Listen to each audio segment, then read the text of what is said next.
In this video I'm installing a tailgate assist shock on a 2016 Ford F150. I got this off of Amazon for about 20 bucks and I'll leave a link in the description.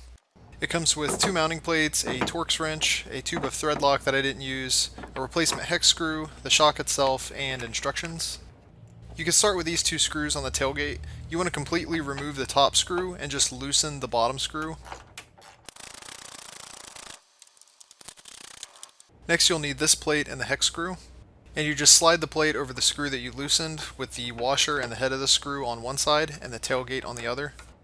And you just put the hex screw in the hole that the other bolt came out of, and then just tighten everything down. To make installing the upper plate easier, I just popped the tailgate cable off to get it out of the way. And then I used the Torx wrench that came with the kit to remove the bolt that the tailgate cable connects to. Then you just take that bolt and feed it through this upper plate and screw that back together.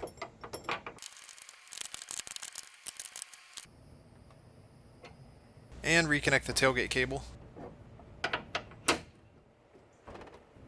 The final thing to do is to take the cylinder with the fat side up and connect it to the little ball mounts. You just kind of push down on them and they snap into place.